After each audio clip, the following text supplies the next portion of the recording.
Hey, what's up, Internet? It's John Bailey here, your main man for another voiceover 101 on this Microphone Monday. This is Microphone Monday in the studio with John Bailey. I'm wearing this awesome shirt I got from rippedapparel.com. It's the kick-ash version with Powerpuff Girls, which I absolutely love. I also got my Ripped Apparel hat on. And thought I would talk a little bit about what to do in your downtime. The end of the year, always for me, is always very, very busy.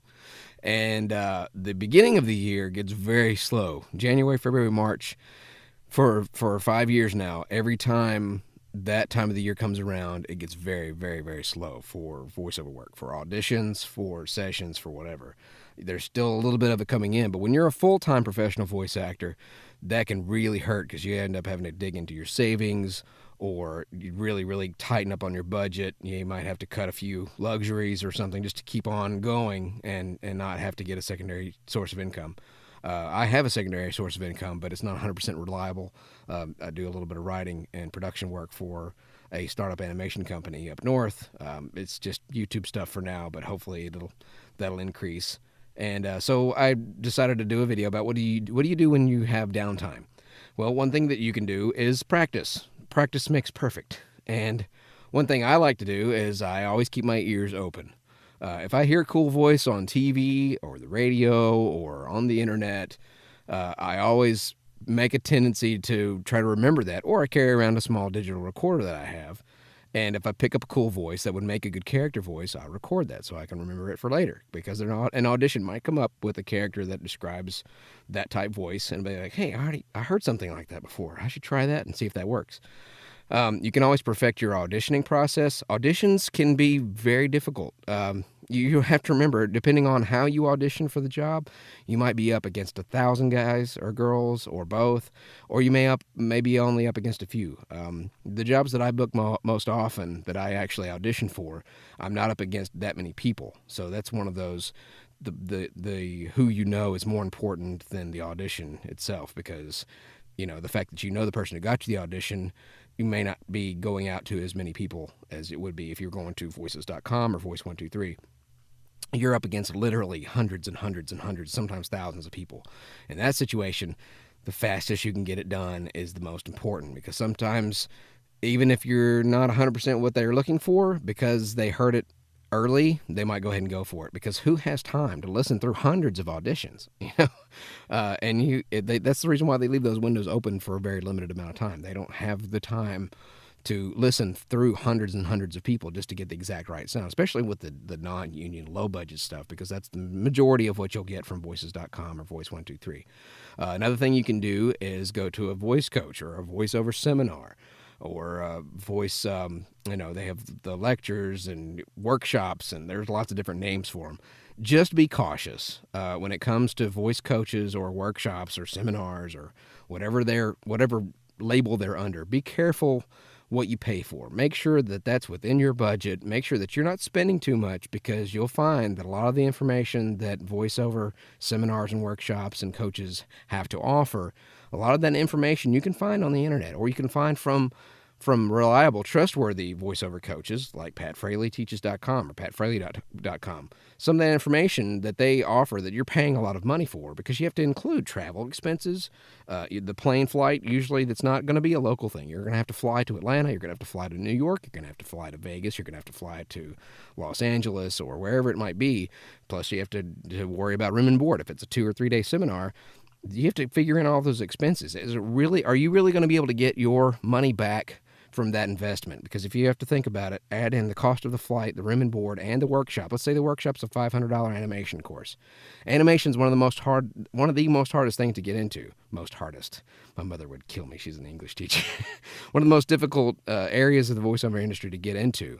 And if it's a $500 course per day times 3 days, plus flight, plus room and board, and any curriculum or CDs or anything that they might be selling while they're there, you're going to have to factor all that in. Are you really going to be able to break into the industry just because of this course?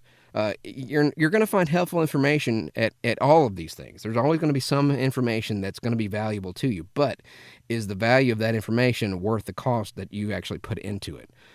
I recommend people like Kevin Delaney, Pat Fraley. Their courses are a lot more affordable. Pat Fraley takes payments. Kevin Delaney's courses are usually between $25 and $100, and you can do them online. Kyle Abear coaches over the internet, over Skype. I believe David Soboloff. He's a demo a production producer, and he does works with voice actors online as well. So look at your cost versus value. Make sure that you're getting your money's worth. Another thing you can do is practice reading out loud. That's a very, very simple thing that anybody can do if they have a lot of downtime. Because what you might find is that you might discover a voice that you didn't know before, or it can help you with your diction. One of the things I personally have trouble with is getting past the accent. A lot of you can probably tell if you have a good ear for it, and those who don't have a good ear for it probably wouldn't even know. But I'm from the South, and I'm talking about deep South. I'm from the Tennessee, Arkansas, Mississippi area, born and raised in this area. And the people in my area don't talk the way I talk. My eyes are I, they're not I. And I try to leave the G's on the ends of words like running instead of running and fishing. The one word I do have trouble with is hour. It's not our, it's our. And so I don't need to know what time of the hour is it. I have to be careful about what I say. So if you have a regional dialect, now that may be great. If you're auditioning for a cowboy game or something that requires somebody, from the South, even if it's ADR type work where you're replacing, or having to be the background noise for people that are Southern. But just listen to how the accent should sound. Find a neutral accent to listen to, and listen to your accent. Play your own voice back to you. Some people think they're great until they hear themselves back, or they have somebody else listen to them and then realize, oh man, I didn't even realize I was doing that. So I have to pay attention to my eyes, my hours, my hours, and my ings to make sure I hit the G's and the I's and the ow sound. And you'll have the same thing happen from somebody up north, because up north they start losing some of that, and they can easily start blending together the vowels and the consonants together till they all sound the same. So everybody has to watch that. And the only people that have that neutral accent almost all the time is California, because that westernly coast, they mostly talk with a normal accent. They don't have a nice neutral sound to them. And it may be because that's such a mix pot of people. Another thing you can do is work on your brand. Brand is a lot more important than I once thought it was, because so much has changed from the old days where there was a small group of 30 to 40 people that did all the animation, and there was maybe a half dozen or less guys that did trailers and promos and network voices. And they only hired those guys, and they all lived in that particular town where that work was done. That's not the case anymore. Now even the most backwoods area you can possibly think of has DSL at the very least. And some of those places even have access to ISDN or cable internet, and they can do the jobs from home, or at least audition for it. So the scope of, that's good for everybody though. That's good for people who want to get into this business, because now they have the opportunity. They don't have to sell everything they have and just leap of faith to Los Angeles or New York trying to get a job. That gives them a chance to start off like I did, where they start doing auditions for websites like voices.com. Voices.com is a lot more affordable than Voice123, but Voice123.com has better paying clients like NBC, Sony, some of those larger clients. So it may be worth, you have to balance everything out. One other thing I do in my downtime is I make these videos for YouTube. I do voiceover videos. I do review videos.